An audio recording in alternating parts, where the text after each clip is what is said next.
Welcome to NatRevMD, a podcast where we share tips on optimizing medical billing and improving practice efficiency so you can have the business of your dreams. I'm your host, Dr. Heather Signorelli, founder of NatRevMD. Let's get started.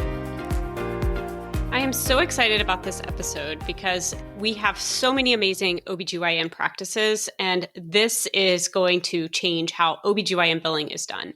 So if you guys have ever had that feeling where obstetrics basically is reimbursed in this obscure way that really never fully captures all the work that OBGYNs do, right? The late night calls, the high risk counseling, the extra prenatal visits, the complex psychosocial care, the detailed chart reviews, really the hours spent on managing a 9-month pregnancy or any complications.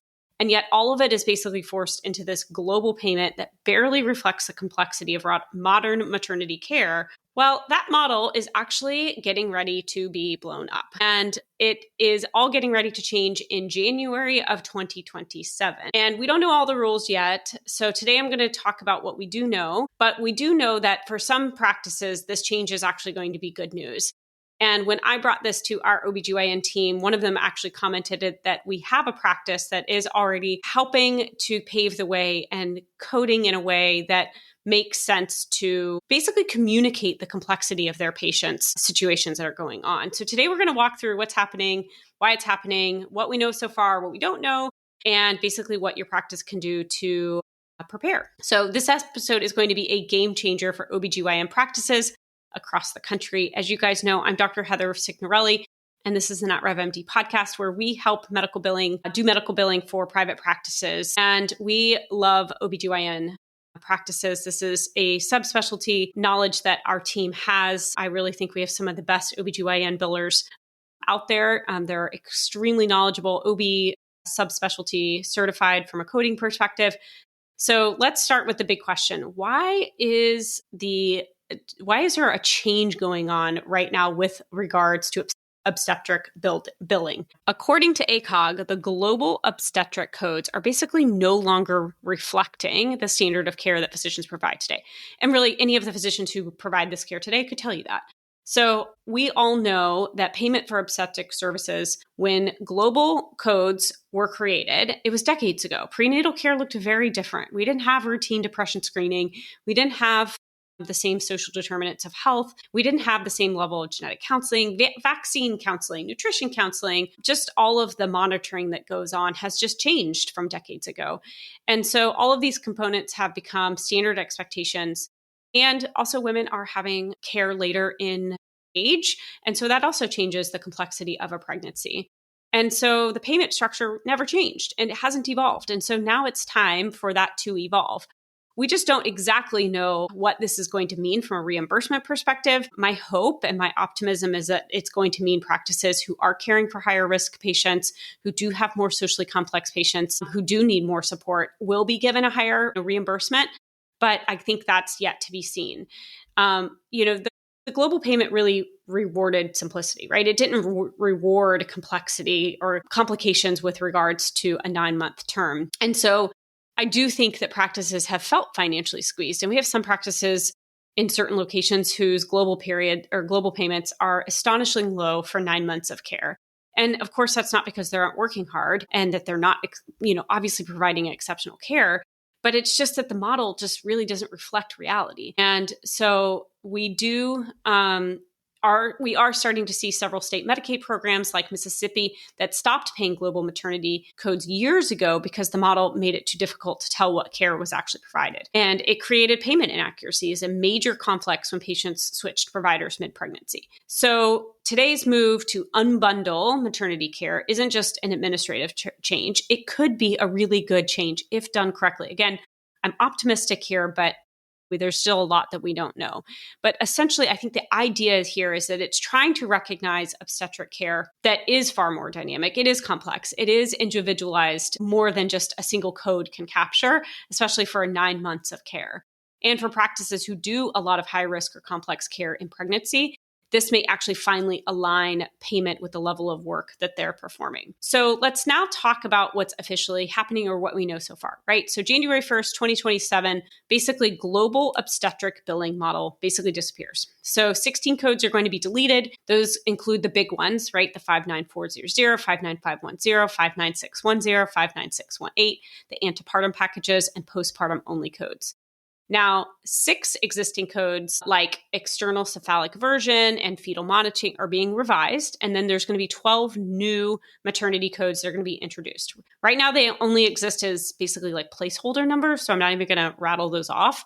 But the final code descriptors are still being worked on. And so we don't have details on those yet. But here's what we do know. So these new codes will basically break prenatal delivery and postpartum care into separate parts. So instead of it bundling all together, there's going to be prenatal, delivery, and postpartum. No more single bundles, no more one size fits all. ACOG is already recommending that Medicaid and commercial payers obviously fully utilize E&M codes, which are those used through the 99499 range for prenatal and postpartum visits.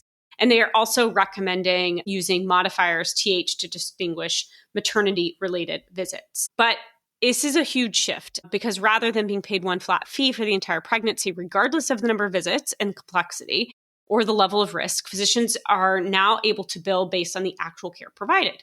So if you deliver more complex care, you can code for more complex care. Now, if you spend more time managing high-risk conditions, that work is also intended to be captured through this process.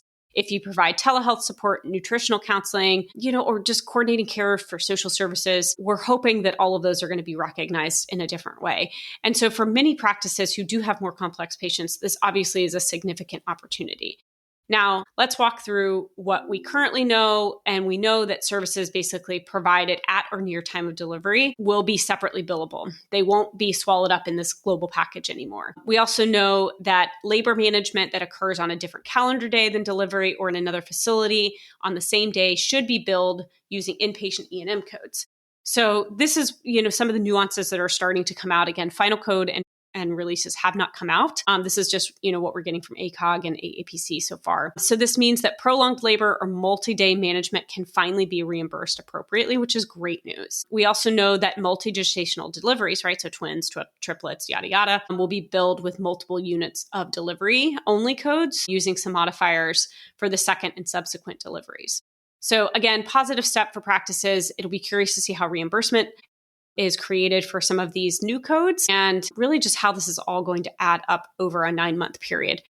Again, I'm optimistically thinking that hopefully this increases reimbursement for our OB practices. I think many of you guys know, maybe I've talked about my dad. He was an OBGYN, ran his own practice for 30 years. He was a solo practitioner. And so I, just think back, obviously he practiced for a long time. He's now since retired, but what OB pay looked like back then versus what it looks like now was very different, right? And I think our OB docs deserve more. So we know that many states are already operating under this unbundled prenatal care requirements, and we have practices that are already billing antepartum visits individually, and it is working. So we're just excited to see this again. Optimistic here. We also know how important documentation is going to matter. All right, so I know I talk about this a lot, but what we know that's going to be really important is documentation. And I talk about this no matter what type of practice that you're in, but it is going to be even more important to start documenting completely about what you're doing for your patients, because you're going to want to prepare for the change that's coming in 2027. So if you aren't already documenting thoroughly at every single visit when it comes to your prenatal, pregnancy care, deliveries, all of the things, postpartum care, you're going to want to do that even more when this change goes into place, because every visit is going to need to stand on its own. And we know that you're going to have very transparent, clear notes to align with the level of complexity that you're billing so that you can get recognized for the level of work. Now, let's talk a little bit about what we don't know. Of course, there are going to be some important details we don't have, right? We don't have the final definitions of the new maternity codes, what counts as certain type of visit, how postpartum care is going to be broken down, what each code encompasses. We don't know exactly how really each service is going to be valued by our commercial payers, of course. So lots to come through in terms of changes. Now, we may see some commercial payers who move quickly, others may lag behind. So we're probably have dual workflows depending on the payers. We just don't know what and how long that's going to look like. We don't know what those documentation standards are going to look like for all of those codes. obviously for some of the codes like the E&Ms and so forth that are going to be plugged into other areas within the pregnancy period, we do know those. So it's going to be interesting. I think the other piece that we don't know is frequency limitations and medical necessity thresholds for certain prenatal or postpartum visits. Like, what is that going to look like?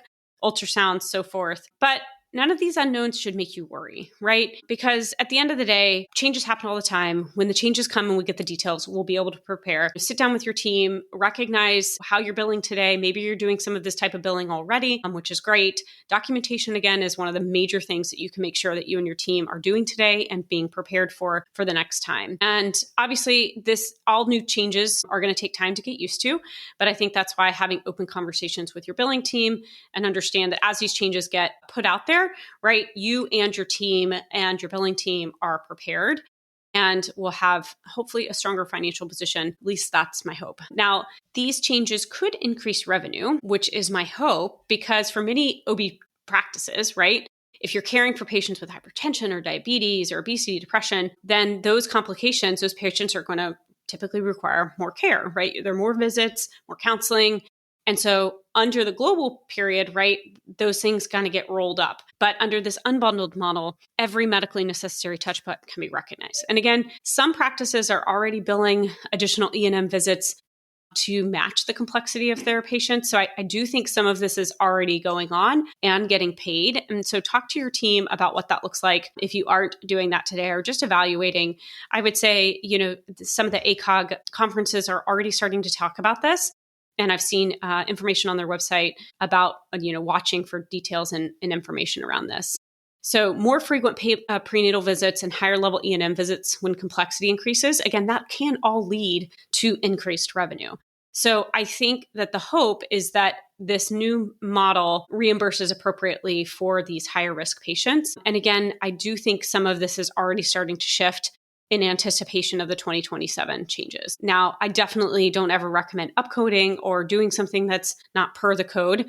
And that's why it's really, really important to talk to, coders, OBGYN certified coders around this. One of the things I've learned in running a billing company is OBGYN, in my opinion, is one of the hardest billing areas I think I've ever seen.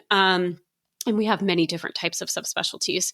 I think second is maybe allergy or rheumatology, but that's just because there's all the J codes and everything. But I could be over complicating things. But OB is definitely hard. And so I think having OB certified coders who are part of your team are absolutely critical. So if you are looking at your team and wondering if you have the best knowledge when it comes to medical billing, reach on out to us. We'd love to meet with you and your team and just share more about us and how we have a special niche when it comes to OBGYN billing. So excited for what is really a first time change in a really, really long time, and moving in a direction that allows practices to get reimbursed for the care and the complexity of their patients. So what can you do today? Obviously, like I said, strengthen your documentation, make sure that you really, really understand what it takes to document certain visits. And I think, watching for updates, we'll be continuing to provide updates as these come out. Next is really making sure that your billing in general is steady, right? Because when changes come, you want to make sure that you have time to focus on those and that you're not worried about patient AR, insurance AR, and all of these other different things that impact your revenue cycle, right? You can focus on the new changes. And so if you are struggling with, following your metrics, setting KPIs, get those done now so that you can focus on these changes as they come out. Obviously, always great to have templates for your physicians to capture all of the different, areas within a patient's visit, medical decision-making, counseling time, all of those without adding burden to them. Make sure that your front desk team is prepared for visit by visit billing. That's going to be a big thing. Obviously, eligibility checks should be done no matter what, every single visit, even if it's bundled today, because those insurance updates and benefit verifications do impact billing at the end. And so if there is a change mid-pregnancy, you want to be able to bill for it appropriately, because there are a lot of nuances, as you guys know, about billing for pregnancy, even today when there's a change of insurance based on the number of visits that were done in each of the carriers. And last, of course, look at your payer contracts. Once those RVUs are released and once those new codes, you're going to want to understand exactly how different payers are going to value this care under the new model. And so really, really important to just stay on top of this. Again, we'll be sending out communication. So if you haven't already subscribed, head on over to NatRevMD and subscribe to our newsletter. And I continue to watch for updates. And as always, if you are looking for a new billing partner, head on over to NatRevMD. We would love to help you out and hope you guys have enjoyed this exciting news, I hope, and we'll continue to keep watching for updates. Thanks so much for listening to the podcast. If you are a private practice who is looking for help with your billing, check us out online at natrevmd.com. We are a physician-owned and founded company. I believe in fast communication, easy, transparent metrics. And if you are struggling with understanding where your revenue is, what your metrics show, setting up KPIs, or just overall helping your practice succeed, please check us out. We would love to help you in your practice. We do have a free audit available for practices with over 150,000 net receipts per month. Head on over to our website at natrevmd.com and check us out. We also have a course, a book, obviously the podcast, and some other resources online that would be of use if you are growing your practice. Thanks so much for listening, and we'll talk to you next week.